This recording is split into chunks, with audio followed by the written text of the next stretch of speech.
that the senior leadership understands where all this needs to go, then they see themselves as extremely vulnerable, and they start looking left and right, and they start looking for who's in charge. And if you can't answer that question properly, then you've got a real morale dilemma on your hands. Now, the chain of command down to the first sergeant level, the squad leader level, the company commander, and on, all that's going to function very well. But very bright young men and women in uniform look at the big picture. They are strategic thinkers. And if they don't believe that the United States knows what they're doing, that's a real problem for the chain of command. Robin, you write this, quote, recent polls have shown that Trump does not have broad support for this war, which arrives at a time when Americans are focused most on their own economic woes. There are also growing questions about the war's legality, whether it violates international laws, the UN Charter, or the U.S. Constitution. Your thoughts on the lack of public support, even deep within Donald Trump's most prominent supporters in the MAGA media ecosystem? Well, all the polls recently, even before this campaign began, indicated that Trump did not have support for a military operation against the Iranian regime. At the same time, I think Americans don't support, the idea of the continuation of Iran, but in many ways, Trump faces the same problem as the Iranian regime, that the majority of people don't necessarily support its actions. And I think that's the dilemma going forward. How do you convince Americans that it's worth this investment? Remember, this is going to be a very costly war. The general will have a much better specific idea, but this is likely to cost billions when you consider the deployment of 2 aircraft carriers, 15 destroyers, almost half of the U.S. air fleet. This is something that each day the cost mounts. And for Americans who are focused on their own pocketbooks, the idea of engaging in a military conflagration that cost us another one, that had cost us trillions during the wars in Afghanistan and Iraq, is likely to, I think, lead to even more questioning. We've seen today Republicans as well as Democrats challenge President Trump. What is he doing? What is his end game? What have you got the United States into? Yeah.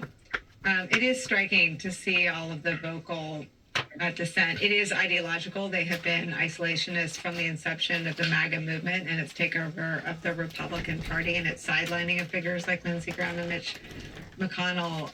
And it is also a sign of his deepening political crisis to be at, I think, 12 to 15 percentage points more unpopular today than he was a year ago.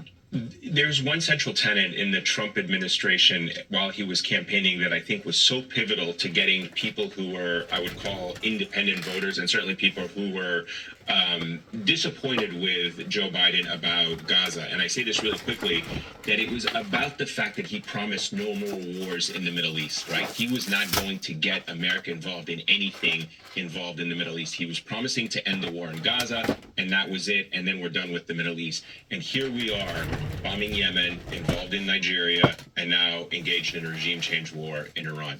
No central tenet of the MAGA movement has been betrayed as so profoundly as the promise that Trump made to the American people, no more wars in the Middle East. Major General Paul Eaton, Robin Wright, thank you both so much for being so generous with your time on a day like today. We're really grateful. Damon sticks around with me. Ahead for us, how the Trump administration's all-out purge of national security expertise inside the Department of Justice and FBI is raising new questions and concerns today about our vulnerability in the event of a retaliatory attack by Iran. There's new reporting on that we'll share with you on the other side of a short break. Well, you don't have to be a scientist to figure out that if you got a regime that has killed 30,000 of their own citizens, of how evil and demonic that they are, the same type of regime that's been crying out, I guess, for the past 45, 50 years, debt to America, debt to America, debt to Israel, debt to Israel. You don't have to be an educated person to figure out that right now, you strike the iron while the iron's hot. You make hay while there's hay to make. Right now would be the appropriate time to go in there and change the regime if you possibly could, because of the people that's standing up, that's desiring that. Two different, completely total scenarios in comparison to Afghanistan that basically surrendered after 11 days after we walked out, versus these people that's willing to die for their cause. Completely two different scenarios. And if you don't have a media and people that knows how to describe that accurately to the American people are going to be bumfuzzled. They ain't going to know what's going on. They're going to be dumbfounded. Iran hitting hotels, airports in Dubai, all across the region. None of the neighboring countries want to live in a neighborhood with a regime that is this evil. There you go. Jared Kushner said in his speech, always two sides of the coin, isn't it? The software code for evil has been coming out of Iran for 47 years. 47 years. The time for that is over, and we're going to have a free Iran. We're going to make up for what we've lost for the last 47 years. We're going to make it up in 10 years. Look at the diaspora. Look at what they've done. The small population of Iranians, refugees who have gone all over the world, but especially in America. $7 trillion of economic value in companies like Uber, which I was lucky to be helping build, and Google. So many, eBay, so many companies that have been created by Iranian Americans who are grateful to be Americans. And imagine there's 92 million of those brilliant souls who are going to be free, and it's going to create unbelievable ripples of progress and peace and economic prosperity. Well, we have about 30 seconds left. What a stunning account you shared with us there. And again, we so appreciate you joining us tonight. We've seen these protests on the ground flaring before this military operation, and you certainly have a unique perspective regarding what all of this means for new leadership in Iran. How do you see this transition playing out now? I believe, as you saw, there's calls for the Iranian people to come out in the streets. We believe that is going to happen. The Crown Prince has a detailed plan of transition that will lead to a referendum and a vote on what kind of government the Iranian people want to have, what kind of democracy they want, and that's the next step, is to do that 4 months after the interim government is being created right now, and we're looking forward to these important steps and letting the Iranian people finally be free and have the form of government and democracy that they want, whether it's a republic or the constitutional monarchy, like other democracies in Europe have, with a prime minister and a parliament. That it's up to the Iranian people, and we're here with a plan to do that. Let freedom ring. Wow. We will certainly be watching and waiting and following those developments very closely. Shervin Pishovar, appreciate your voice. Thank you. Thank you. And Israeli Prime Minister Benjamin Netanyahu says today's strikes on Iran removed an existential threat to his country. Our correspondent Robert Sherman, he is live in Tel Aviv with Israeli reaction. His report is coming up next. I think I would not count my chickens before they hatch regarding a substantial threat, because right now his people are in deeper threat right now than probably what they've been in the past probably 20 years, because things are just now getting heated up, and those people, whenever it comes to rootlessness, most of the people in America, especially the people that were born after the year 1980, they have no earthly idea how rootless that those people can actually be when it comes to war tactics. 24 hours ago now. So he is needed here with President Trump. He is at Mar-a-Lago, where he has been all day. This also, in a short while ago, Martha, I want to flag for you a worldwide caution alert out of the State Department. It is applicable to all Americans anywhere in the world. That is here at home, that is overseas and around the world. I don't know if we have this element, but if we do, we could put it up on the screen. It's help numbers for Americans. If you or your loved ones are in harm's way and you were trapped in the region tonight, the State Department says that you should go to state.gov to receive, step.state.gov to receive the latest security alerts. You should also follow their official channel on WhatsApp. That's the free global messaging app. The group is called U.S. Department of State Security Updates for U.S. Citizens. Important resources for people to have in their back pocket tonight. Iran's foreign minister is saying, incidentally, that before yesterday's airstrikes, their position on this was that they had gotten this close to actually getting to a deal, a diplomatic deal, with the Trump administration. That's obviously not a claim we've heard echoed from many U.S. officials over the past few days. We have heard quite the opposite, Martha, from everybody, from President Trump, who said he was unhappy yesterday with the direction the talks were moving, to Secretary Rubio, who said that the Iranians would not budge so far off of their insistence that these negotiations stay limited to only the nuclear issue. They did not have any interest in addressing their sponsoring of terrorism around the world, to reining in their ballistic missile program. We're seeing the threat that poses to our allies in the region on full display today. So the talks obviously collapsing, but they had been, Martha, the reality, they had been struggling for a long time, perhaps as far back as June, the 12-day war that resulted between Iran and Israel after the U.S. strikes on their nuclear facilities, sort of began a chain of events that has now led us to here.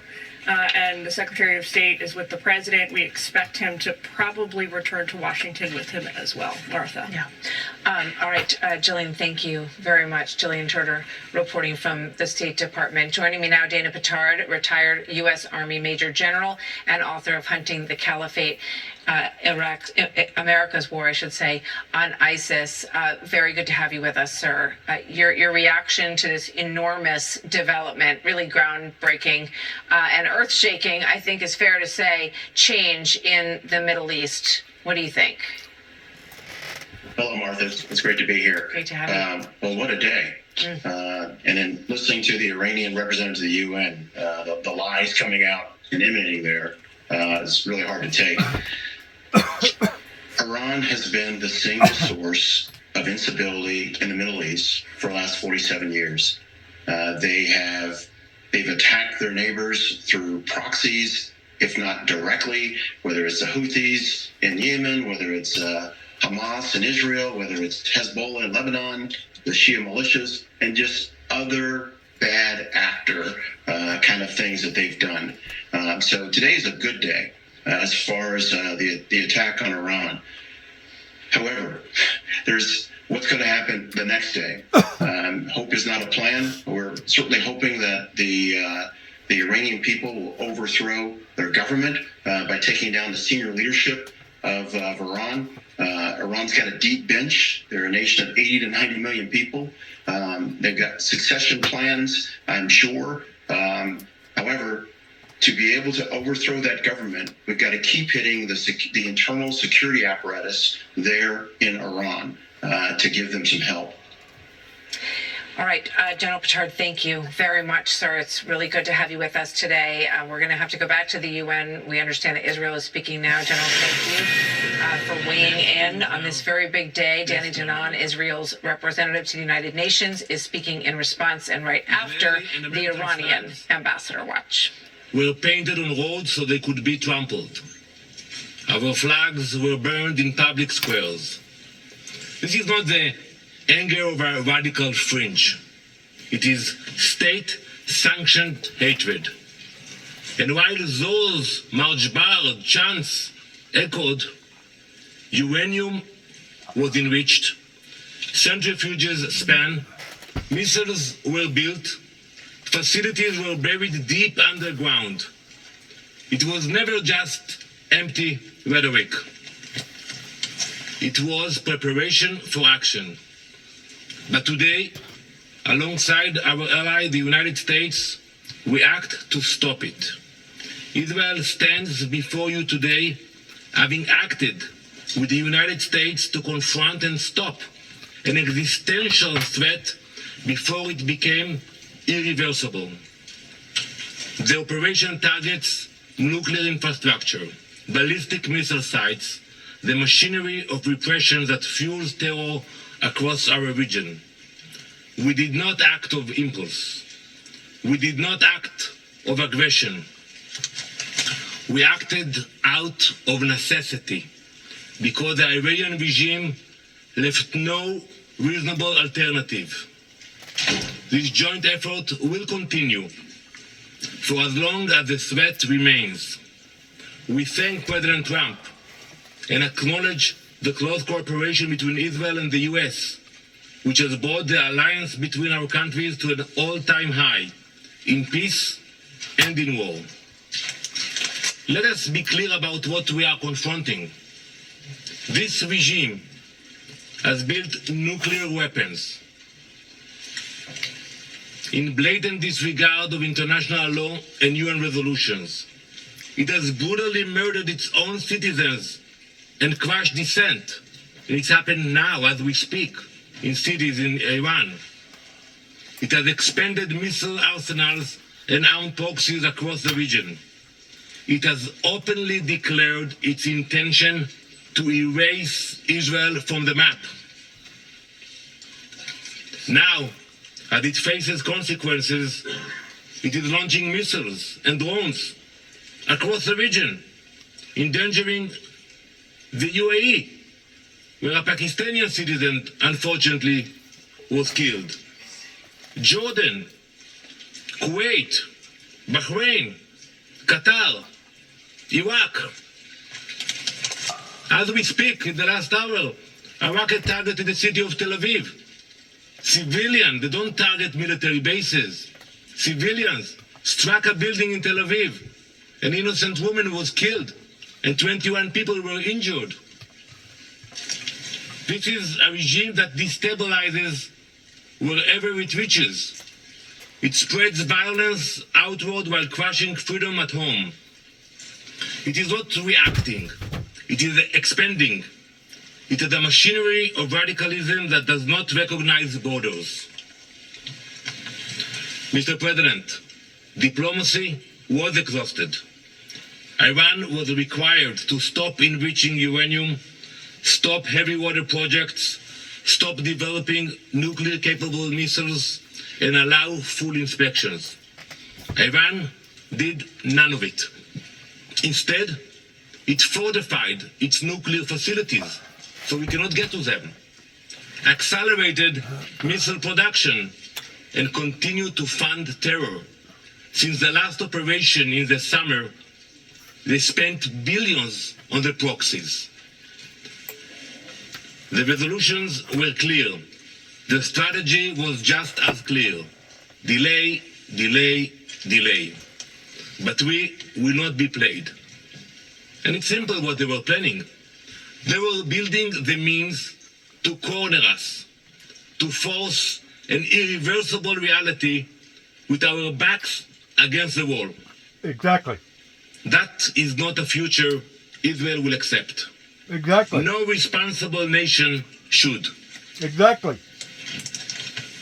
This operation is guided by clear objectives. Eliminate immediate threats, dismantle the nuclear program, destroy its ballistic missile production, neutralize naval threats, break the proxy network that destabilizes the region. The operation was carried out in order to protect the people of Israel within the framework of the ongoing armed conflict between Israel and Iran, in line with the UN Charter and in accordance with international law. Our forces stand ready to stop extremism armed with nuclear weapons. To the soldiers of the IDF, our boys and girls, my son, my daughter, we salute you. You stand like lions defending our people. An entire nation stands behind you. We have heard the condemnation from few member states, from the Secretary General, but we all know that escalation did not begin today. It began when Iran armed proxies and exported terror, expanded missiles and drones, advanced its nuclear program in violation of its commitments, turned on its own people, beating, imprisoning, executing. Where was the outrage of the UN? Where were the consequences? Now, Israel acts to prevent an irreversible threat, and the condemnation is immediate. This is the definition of hypocrisy. Some call this aggression. We call it necessity.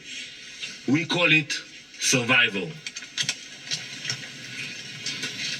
Mr. President, history has taught us never to ignore those who openly call for our destruction. When a regime says it will destroy Israel, when it chants death to Israel, when it promises to wipe Haifa and Tel Aviv off the map, we believe it. We genuinely believe it when we see those hundreds of ballistic missiles that they are launching to Israel. We believe the threats. You'd be a fool not to. We do not ignore them. We do not gamble with our survival. We act. Yep. Now let me address the brave people of Iran. You are not our enemies. This operation is not directed at you. It is directed at a regime that has silenced you, imprisoned you, and invested in missiles and uranium while your economy suffers. Amen. You deserve better. It is this regime, the Basij, the Revolutionary Guard, who have dragged your country into isolation. The world does not fear a free Iran. It fears a radical regime armed with nuclear weapons and driven by extremism. Your future should not be defined by those who chant for death. As President Trump has said, the Iranian people deserve dignity, security, and the chance to shape their own destiny. We are thinking about you. You are seen. You are not alone. The future of Iran belongs to its people. We stand with you. Mr. President, this week, Jewish families all around the world celebrate Purim. Many Israelis will do so now in a bomb shelter. The story of Purim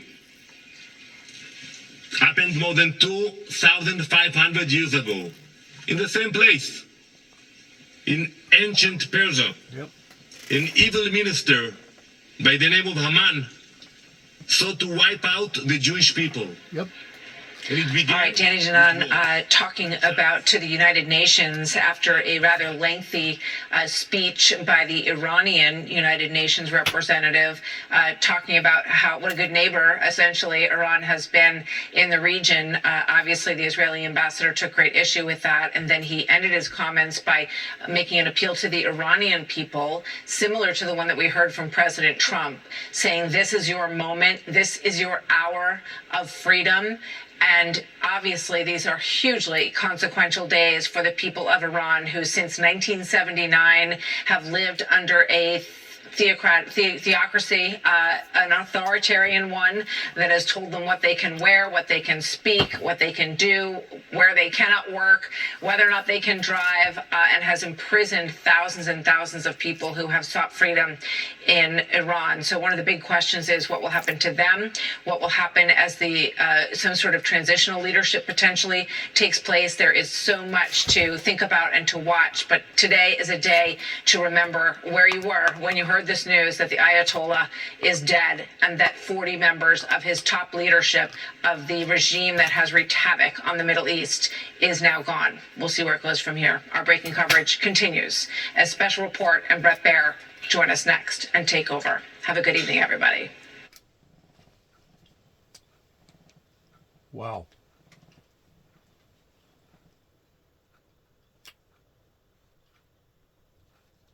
That was big. Because the problem is that the people that usually prevail in situations like this are not the Democrats on a white horse here, the George Washington figures. These are the guys with the most guns and the most ruthless willingness to use those weapons. Yep. General David Petraeus, always good to have you on. Thank you so much, sir. The breaking news tonight, Iran Supreme Leader dead, killed by U.S. and Israeli strikes on Iran. President Trump now calling on the Iranian people to rise up and take their country back. We'll take you live to the Middle East next. Good riddance. Somebody like that needed to be dead 40 years ago. Good riddance.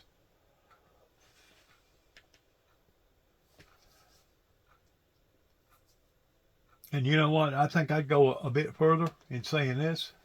Because you know good and well there's going to be protesters here in America with all these colleges and stuff. I would put the word out of any Iran regime sympathizers is prone of being arrested and thrown in jail immediately over here in America if we hear any back talk. Just like the first people that we was talking to, or that we was recording of them basically bashing America. Saying, well, what if? But yet no, wasn't nobody looking at the fact that, my God, 30,000 people have been freaking massacred by their own freaking regime. To me, of us knowing that that was going on and we wasn't willing to step forth our good foot in trying to stop it, would have made us an accomplice to the crimes that was being committed over there, to me. That's just my opinion about it now. And thank God that we do got a president that was willing to step in and say, you know what, enough is enough. Enough is enough. And getting rid of a horrible guy. And Trump deserves all kinds of credit for this. Sure he does. And if the Democrats are foolish enough to oppose him or to criticize him, they'll just keep the issue alive, and it'll really help Trump in the long term. Yeah. This victory, I think, could seal the midterm elections. Yeah. That's a bold statement, but yeah, and I think they are foolish enough, at least some of them. They're just digging in their heels. Dick Morris, thank you very much. Thank you. Please stay with us. We have continuing coverage of what the U.S. military is doing, the major combat operations in Iran. Everything changes very quickly there. So we will be watching all of that. Yeah. But I think that Dick Morris is a guru when it comes to figuring out how things play out politically. Very interesting point that he brought up. This is going to be one of the things that President Trump is known for in his second term. This is a historic day. This is something a lot of the presidents have talked about, but it was President Trump that actually followed through. And he warned Iran, look, come to the table, make a deal. They didn't. Right. Yeah, That's right. They talked about it as our troops continue to get killed in these, cheap attacks. Yeah. And so you just see it, American lives lost. And this is one president who finally is trying to put an end to that and the terror that they held because of the nuclear possibilities, where they held that over the rest of the Middle East. Another successful mission here, another operation here. Well, we'll see. Still waiting for more. Yeah, this is expected to carry on over the next couple of days into several weeks, in fact, is what the president had said. So we'll continue to follow it. We have more of their continuing coverage coming up right now.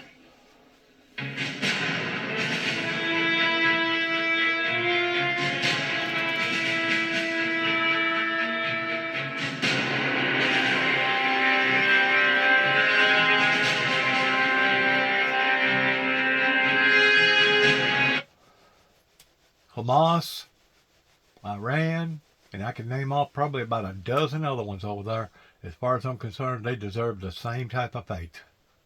Is at play? Oil, I mean, it affects the economics. Our military, 50,000 perhaps out there in the Middle East, and they're right now fighting to bring peace, hopefully, to Iran. We're getting all kinds of reactions here on this historic day. Bringing in Christian Whiten as well as Fred Fleitz here for some reaction as to what we've seen playing out today. Fred, I'll start with you. I mean, this is something President Trump has warned Iran about for some time. Now he officially pulled the trigger. That's right. And Trump was very patient. He gave Iran numerous opportunities.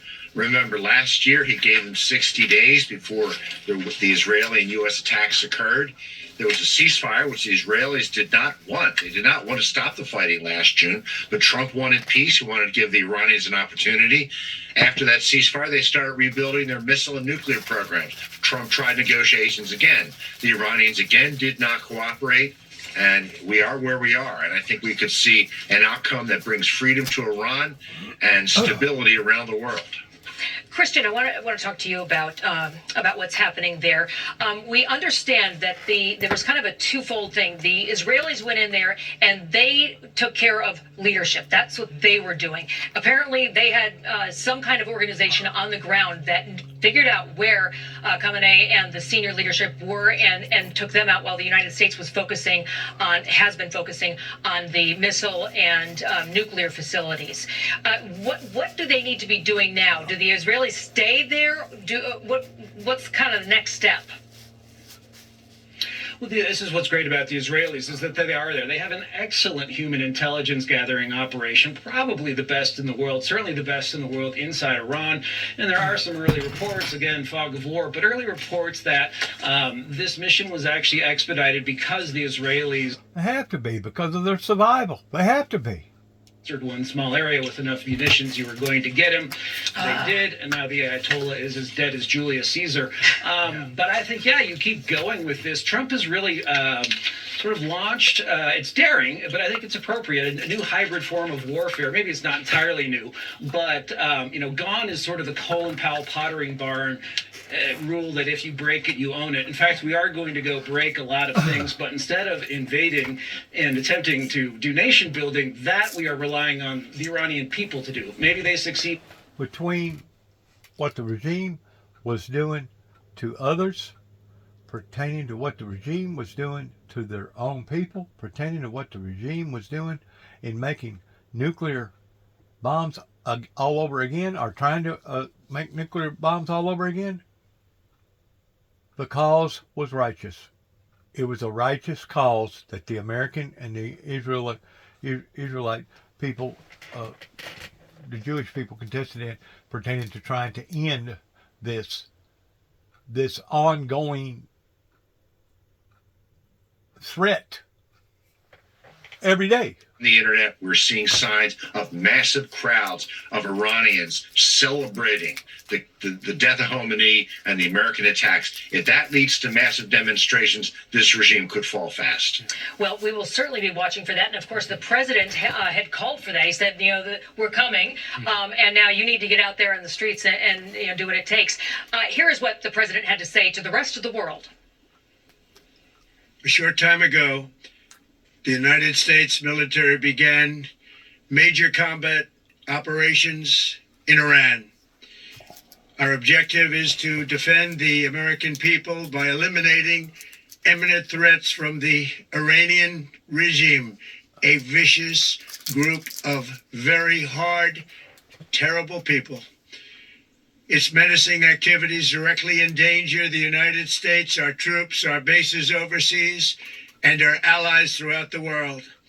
For 47 years, the Iranian regime has chanted death to America and waged an unending campaign of bloodshed and mass murder, targeting the United States, our troops, and the innocent people in many, many countries. Christian, what message does this send to any other belligerent that's out there and wondering if they should take on America? yeah, I think it shows his determination and our capabilities. You know, we hear a lot of talk about problems of the military with procurement and things like that, but our ability to work here, and also the ability of the Iranians to frankly push together the Arabs to be on our side. All the countries in the world that really matter, I think, for the future of the United States, the Gulfies, Japan, and others are on board with this. Western Europe, not so much. France, Germany, the United Kingdom putting out some milquetoast, mealy-mouthed statement. They are irrelevant to the future. But if you're sitting in Moscow, if you're sitting in Beijing, if you're in Pyongyang, I think you realize that you can push this president only so far, and then he will actually do what he threatened to do. You know, a lot of times, George. That's right. Thanks. Well, first of all, Jake, thanks for having me. I'm not going to shed any tears over the death of the Supreme Leader, obviously. This individual in the leadership of Iran has killed tens of thousands of their own people. Look what happened today. They shot ballistic missiles into Israel, to the UAE, to Saudi Arabia, to Kuwait. This is a regime that has been out of control for many, many, many years. So the question for us, all of us to ask, is then what comes next? And I think you've had a lot of guests on today who talk about this idea of regime change. You know, sadly, I've been involved in, having worked in several administrations, we don't have a great track record here. You know, I remind you, you covered it, Iraq, Afghanistan, Libya. Regime change has to come from the bottom up, not from the top down. So this is the beginning, and the American people need to understand this is the beginning of a very, very long process, and we've yet to see how this all plays out. What allies do the Iranians have that might be able to help them figure out a way to bring their country into the 21st century with some human rights, some representative democracy? And I specifically ask that because they are not allied with the Arab countries, with the Sunni Arab countries. First of all, they're not Arabs, they're Persian. Second of all, they're Shia, not Sunni. Other than Russia and China, who are the Iranian leaders' allies? Yeah, that's what I think surprised many of us today when they decided to attack Saudi Arabia. As you know, there has been somewhat of a change of the communications between Saudi Arabia and the Iranian regime over the last year. So attacking Iran attacking Saudi Arabia and going after the Emiratis was really a miscalculation on my part. So listen, the only friends they have in the world are the Russians and the Chinese.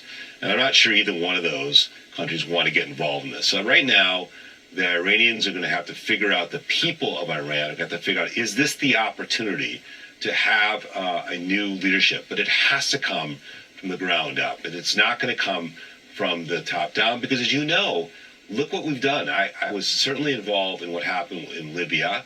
And certainly we spent, many, many, many years in Iraq, and many soldiers, a lot of people died, a lot of money was spent, and that didn't turn out particularly well. So we have a lot of work to do here.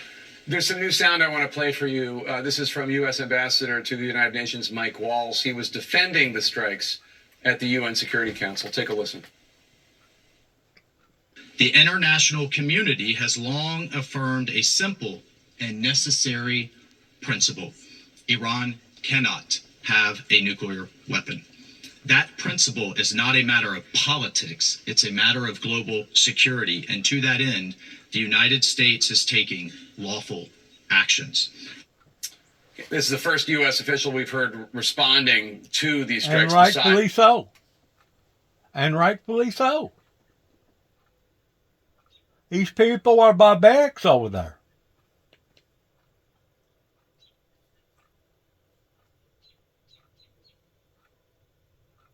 To begin an operation by taking down the Supreme Leader, Ayatollah Khamenei, and also 40 of his cohorts.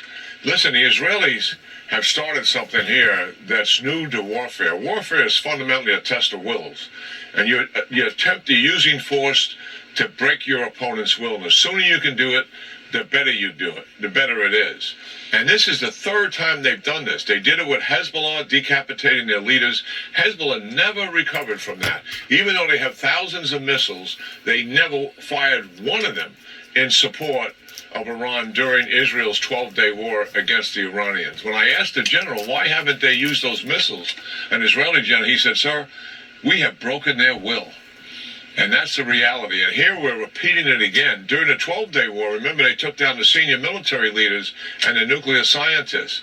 An Israeli debriefer indicated to me that impacted 60% of Iran's capability to retaliate against Israel during that 12-day war, decapitating the leadership and the command and control, the disruption that something like that has caused. And here we are, seeing this again, and executed so brilliantly in what it's achieving. And they're going to take advantage of that and work on the entire infrastructure that sustains the regime. The political infrastructure, the legislature, the National Security Council, other agencies, and then the security and military infrastructure that sustains this regime. They're going to take it apart systematically and deliberately, plus the missiles, the Navy bases, etc., to decapitate their hardware and their military capability, to include the defense industrial base. Could last 2 to 3 weeks, but if this regime capitulates, in a sense, gives up, it could happen a lot sooner. But this is a very comprehensive operation, brilliantly executed so far. I've been told by a couple of senior officials there are various off-ramps depending on what they see conditions on the ground. I want to put up this map of Iran's retaliatory strikes so far. Not surprising that obviously Israel, a major target here with many missiles, that a lot of them have been taken out by the defenses. But what's surprising, I think, is some of the civilian targets in the Gulf Arab neighbors.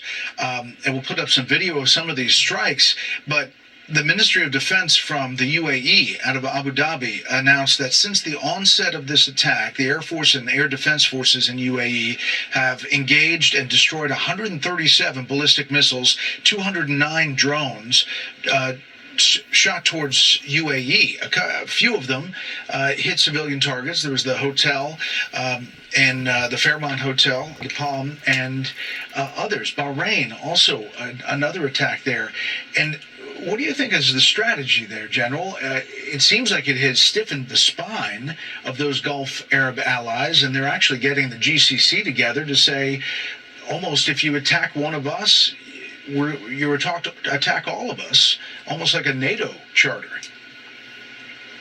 Yeah, I mean, I think their motivation there was to threaten this attack, and obviously they're following through it. Remember, they didn't want the Arab states supporting this attack in any way, shape, or form. And the last time, some of them provided fighter jets, and many of them provided overflights, etc., of their territory. They didn't want any of that to be done. But the reality is those states, many of them have our defensive systems that they're using.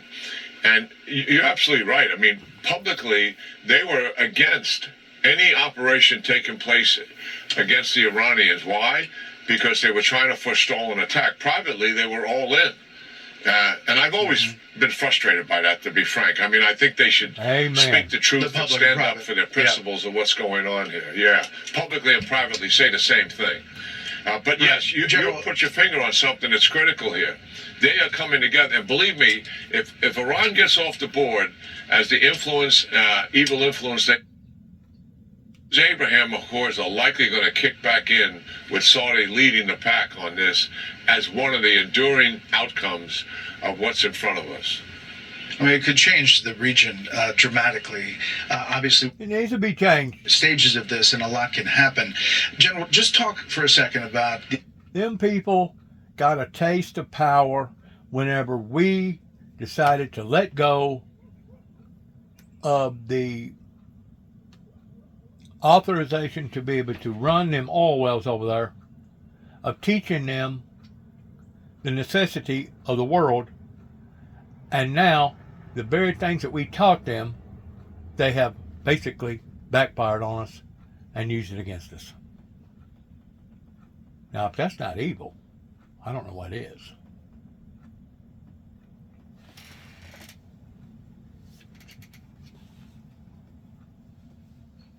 Together at a common objective here. So that is one thing. The other thing is certainly people have been trying to talk the president out of doing this, worried about the day after, the ambiguity that surrounds that. You know, don't nobody want to be the bad news barrier when it comes to being provoked or threatened, challenged, whatever word you want to use, to the extent that you have to flex your big muscle. Don't nobody want to be the bad news barrier, but the fact of the matter is they have had this coming for years pertaining to that regime over there. And finally, we're seeing where the people are now seeing this, and what a golden opportunity to go in and basically either death or surrender. A full surrender. Will it cause other problems? Sure it will. Will there be other hiccups pertaining to different things? Sure it will. But the trueness of the integrity of a justified mission, God will stand behind. Not 99% of the time, but 100% of the time. It is a righteous cause. It is a righteous cause. I thank God that we got a president with a backbone that knows what needs to be achieved.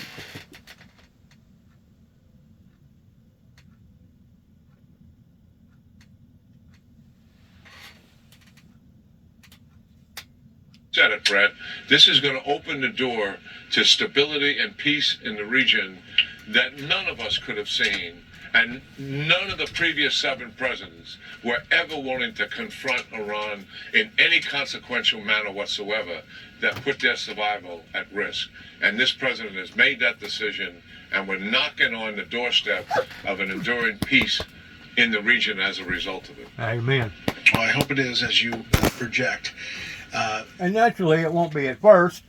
There'll be some hiccups. There'll be some retaliations. There'll be some of them secret cells, sleeper cells in those areas. What is it? Something like 70-something groups over there that's in constant battle with one another towards who's going to be the head cheese. So it's not just going to miraculously just up and go away in a 24-hour period, but at least maybe it's now heading in the right direction towards there being a sustainable peace one day for the Middle East. Let's just pray, and pray for our troops, and pray for our endeavors towards which way that we go from this moment on. In Jesus' holy name. Let's pray. With exile and opposition now, and that this has to be a campaign, not an operation. So signaling that this is going to be more of an effort and days long, weeks long, even months long discussion going forward on what comes next. Kelly. That's the big question. So Kelly, top line thoughts on the reasoning the White House is laying out for these strikes in the first place. Yeah, the president and the administration here are telling us today, senior administration officials, really laying out why President Trump decided to do this. And they ultimately say that they had no other choice. They said that Iran was going to use missiles and they wanted to preemptively get ahead of this. They said the president didn't want to sit back and let American forces be harmed, so they decided to act. They also said that it was very clear that Iran had been rebuilding, or were in the throes of rebuilding, all that had been destroyed in Operation Midnight Hammer. And they said the negotiations were just not going well. And that was what we heard just yesterday, 24 hours or so ago, from President Trump, saying that he wasn't thrilled with those negotiations. And now here we are one day later with the U.S. and Israeli strikes in Iran. Kelly. All right, Kelly Meyer, live for us. Kelly, thank you. And joining us now, Stephen Alacara, political analyst and partners for Builders Movement. Stephen, great to have you back on the program. We appreciate you rejoining us. So I wanted to get into the politics of some of this because there are questions here at home about whether or not the president acted within the confines of the Constitution. He did notify the Gang of Eight ahead of this mission, and the National Security Act of 1947 does allow the president in extremely sensitive operations to limit notification to just those 8 instead of full Congress. How is that level of sensitivity, though, assessed? Well, you do have to take into account that Crucially. sensitivity, but if you look at the language of the president and this administration, they're speaking about a war. And the founding fathers 250 years ago were very intentional about putting that power in Congress and ensuring that the money that would be allocated for wars would come from Congress. And so that's why you're seeing bipartisan efforts both in the House as well as in the Senate by Thomas Massie and Ro Khanna, as well as Tim Kaine and Rand Paul, to advance this war powers resolution. And I think regardless of whether or not it passes, it's a very important conversation for our country to have to ensure that we have constitutional wars in this country, especially when you talk about the decision to taking largely working class kids into harm's way, financing these wars on the backs of our kids in terms of the deficit spending that's required to fund these wars. That is a sacred decision and it's a constitutional one, and it needs to go through Congress. So, as Hannah Brandt reported earlier in the program, the chances of this actually changing the trajectory of this mission with the vote on the War Powers Act, that appears to be slim. This is more about getting politicians on the record on this issue, especially ahead of the midterms. Would you agree with that strategy play? Yeah, I agree with that. I think it's important that in a moment, inflection point like this, that you have the 535 members of the House and Senate who put their name down for the record for us to know where they stand on this issue.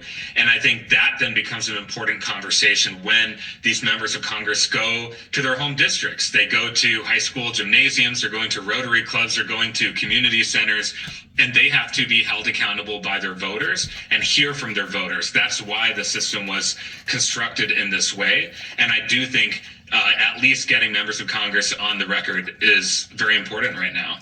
And on the flip side of this, there is a line of thinking that if this resolution fails decisively, it only strengthens the president's political position to continue this mission.